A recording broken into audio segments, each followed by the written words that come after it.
back to how now the spirituality coming out of Africa manifested itself in Babylon, back in the day,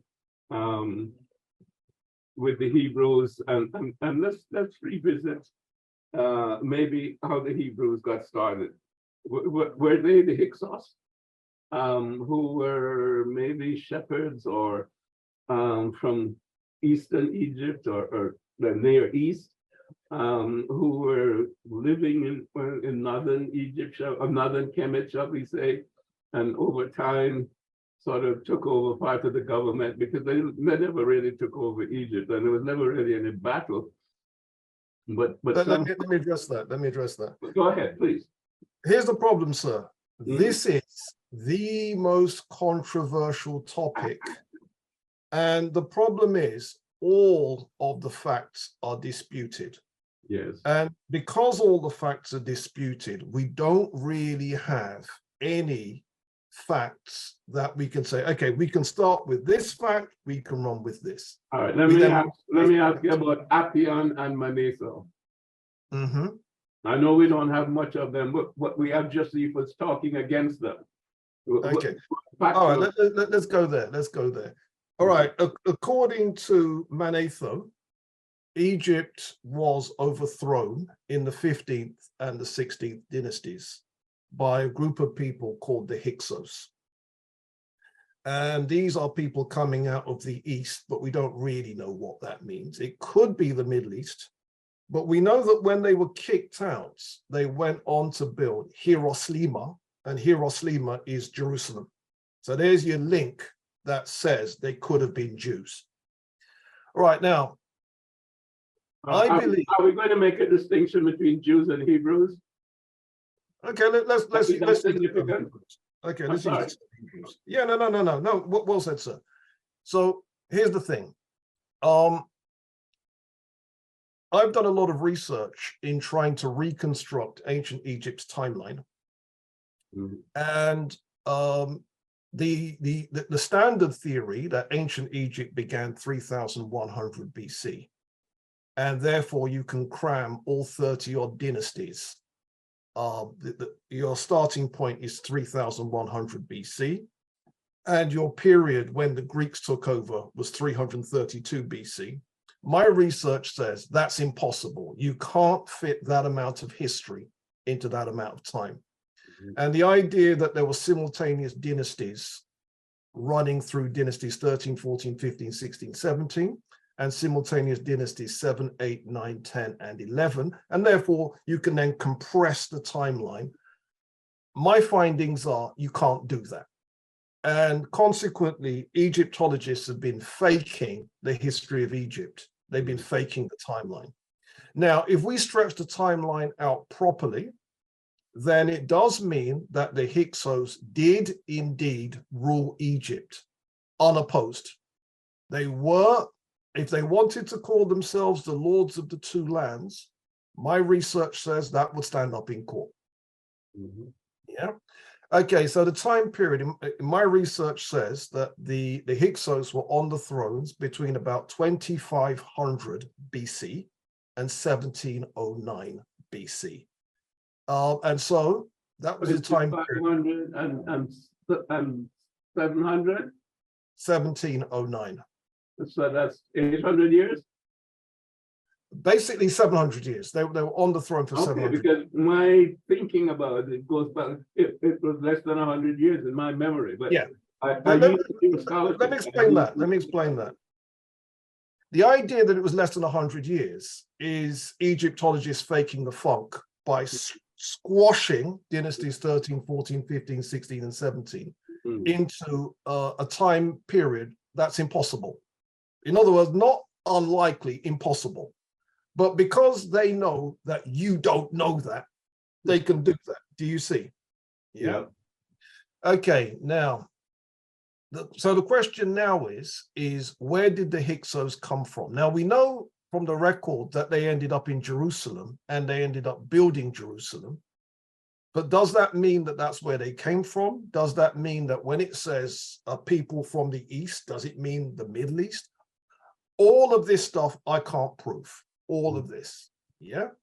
Then we have the other complicating factor that one of the pharaohs, Merneptah,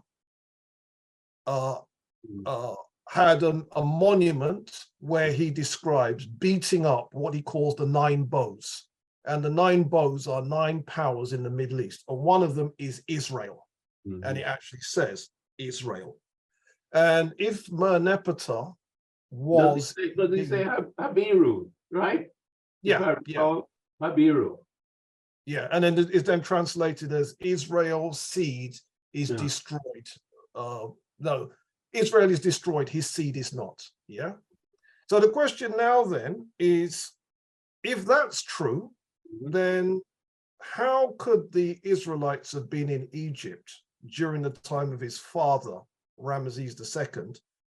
And which bits of this is true and which bits of this is false? And the truth is, I can't work it out. Do you see? I can't work it out. Then we have the fact that outside of the Merneptah stela, I don't think there's any evidence that Israel even existed, or Hebrew. You know what I'm saying? Do you see? So the whole thing is controversial. Now, this is what the Jews themselves say. They say that among them arose a prophet, Moses, and Moses is the person that wrote the first 5 books of the Bible, is the person that laid out Jewish or halacha law. And Moses was learned in all things Egyptian. Right. So does that make him an Egyptian priest? Probably yes. But then the next question is, if he was an Egyptian priest, was he really a Hebrew, or did they make that up? Again, I'm just raising questions. So when it comes to the Israelites, the first solid facts that I think we can stand on is during the time of the Assyrian ruler, Sennacherib, there are images of them. And those images definitely show Black people. Okay, what period of time is this? 660-ish BC. That's Sennacherib was one of the Assyrian rulers, and he had sculptures put on his walls of all the people he's beating up. So he beats up the Jews from Lachish. He beats up the Egyptians in Thebes. He beats up the Cushites in Thebes, and he beats up the Elamites. And so we've got images of the Elamites for that reason. We've got foreign images of Egyptians and Cushites. And guess what? They're almost the same. Yeah. Do you know what the difference is between the Egyptians and Cushites? Have a guess. Their dress? Yeah. The Cushites have got feathers in their hair. That's the difference. Yeah. And you can see the Cushites with the feathers in their hair, the Egyptians with no feathers in their hair. They're identical otherwise. But significantly, there's images of the people of Lachish, and the people of Lachish are thought to be Jews, and they are definitely woolly-haired Blacks. So does that mean then that Judaism is a Black religion, or does it mean that during that period they were Black? Again, I don't know. Well, Finch has a lot to say about that. But I want you to go on to the Exodus, because that's also of great significance, because the period of time, especially since you have expanded the chronology of Egypt, the period of time when they were in Egypt was now what you're saying is 700 years or 500 years, 700 years. So they must have adapted and acclimatized themselves to Egypt in terms of its religion, in terms of its culture, because they didn't come in as a majority people, they came in as a minority people. So they must have absorbed this particular culture. And I'm sorry? The archaeology claims that one of their capitals was called Avaris.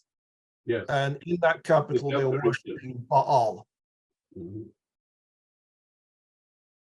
So the claim is they were worshipping Baal, and Baal is close to the deity Set. Yeah. So, and there's a theory that there was some friendship between the Cushites and the Hyksos, and the commonality was their deity Baal was close enough to the Cushite deity Set. And then they were able to flex on that similarity in religion. But here's the thing, the worship of Baal is not Judaism as we have it now. Greetings, my name is Robin Walker. I'm also known as the Black History Man. I am perhaps best known for my 2006 book, When We Ruled. Based on this book, I'm launching a new online history course aimed at you, the adults. You could be a parent, you could be a teacher, a mechanic, cleaner, professionals, care workers, security guards, taxi drivers, kitchen workers, entrepreneurs, tech heads, lawyers, all of you. We want people from all over the world to be empowered by our content. We want you to gain mastery over your history and heritage. And you can do this by subscribing to our course. Click on the link to get this powerful, life-changing material. Okay, the next snapshot that we have, which I think is again relevant, and again, this is something that probably would stand up in court. There was an archaeologist called A.H. Sayce, and he was writing in about 1911. Someone could correct me if it wasn't 1911. They discovered a Jewish temple at Elephantine. And that Jewish temple at Elephantine was built just like the Egyptian temples, except it was definitely dedicated to Yahoo, and Yahoo is thought to be Yahweh. And the significance of Elephantine is pretty close to Thebes or Luxor, isn't it? It's deep in the south of Egypt. That's just it. It's further south. It's further south than Thebes. It's further south. Yeah, Elephantine. I'm trying to make the point that it's not the Delta region where the Hyksos were. That's right. That's right. Yeah. Yeah, it's the Egypto-Nubian border. And that's why, if you read in the writings of people like Tacitus and Celsus, they're debating about should the Jews be classified as Egyptians or Ethiopians. And what they mean by that is, are they Kemites or Cushites? And that's because Elephantine. Let me stick a pin there and pick your brain. Yeah. Because this is interesting. This is the first I've heard of that. Because Elephantine, I think, is a root that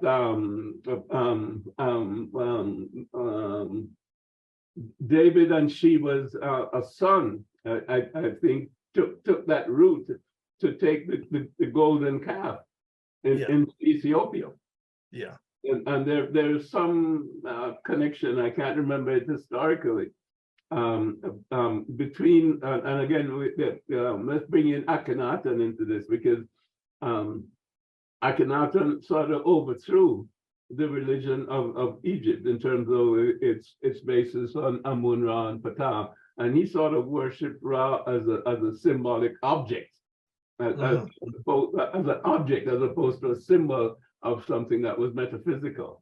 And he grew up and was educated in the Delta region, therefore possibly having some of that Hyksos influence.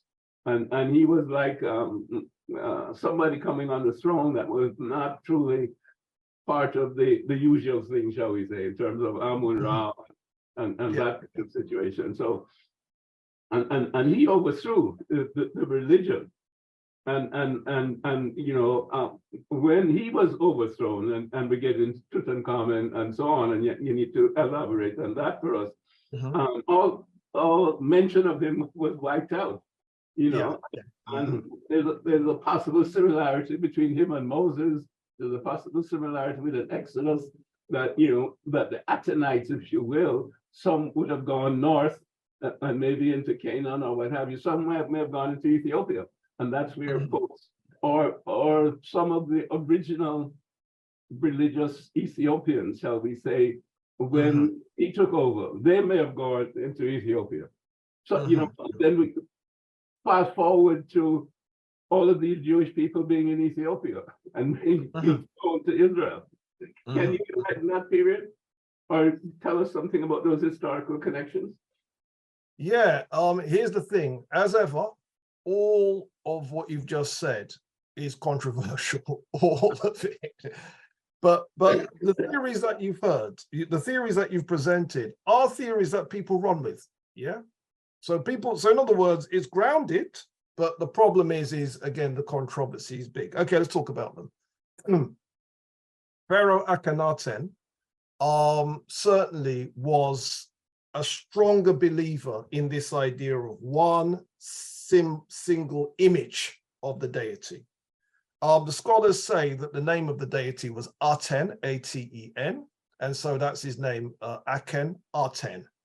When Tutankhamen ended up on the throne, he was originally Tutankhaten, A-T-E-N, and the capital city was the city of Akhenaten, not Thebes. And that's the first garden city in the world, the first planned city planned in that particular way with gardens and all that kind of stuff. Okay, now, so the standard theory then is Akhenaten changed the religion to a much stricter one symbol image. And the way that you've described it might be exactly how it happened, influence from the Delta, that kind of thing. Yeah, but that would imply that the Delta had one deity, and we don't really know what they had. We know they had Baal, but we don't know what. Do you see? Yeah, could have happened that way. Okay, now what's the link between this one deity and Elephantine in Ethiopia? Certainly, I'm of the opinion that Ethiopia's Jews were originally from Elephantine, the Egypto-Nubian border. And I think that they migrated from there to modern Ethiopia, where modern Ethiopia is on a map. Not sure when that happened. Did it happen during the time of Solomon and Sheba? Is King Solomon even a real person? Don't know. That's another discussion. Now, in the case of Akhenaten, there is a link between Akhenaten and the Bible. There is a hymn written during the time of Akhenaten called the Hymn to Aten. And then many people have looked at the Hymn to Aten and they've realized, God damn, Psalms 106 is word for word. As a thank you for visiting our website, we are giving you a free copy of our exclusive 100 Black History Facts, which is in fact a taster of our course content. Make sure you leave your email address and we will send it right to you. We hope it inspires you to dig deeper into your history and heritage. Yeah. Again, I'm speaking from memory. So when I speak from memory, it turns out it wasn't 106, it was another one. But there's one of the Psalms that is definitely word for word. And you can even Google this. Again, people watching this, Google this, Hymn to Aten, and one of the Psalms, and you'll actually see that it's word for word, line for line. Yeah. So certainly some of Akhenaten's teachings did indeed end up in the Tanakh, and there's an obvious example. All right, so the next question now then is there a link? Next question is, was he Moses? Was he Moses? Don't know. And was that the Exodus? Because you see, this is what I think the Exodus really was. Okay. I think the Exodus was the kicking out of the Hyksos by the 18th dynasty. So that would have been the end of the 17th dynasty, pharaohs like Second Enratau and Kamose, and then 18th dynasty pharaohs like Amenhotep I and Pharaoh Ahmose. And they are responsible for booting the Hyksos out, and they ended up in Hiroshima or Jerusalem. I think that was the Exodus, but no one wants to say that for obvious reasons. Interesting.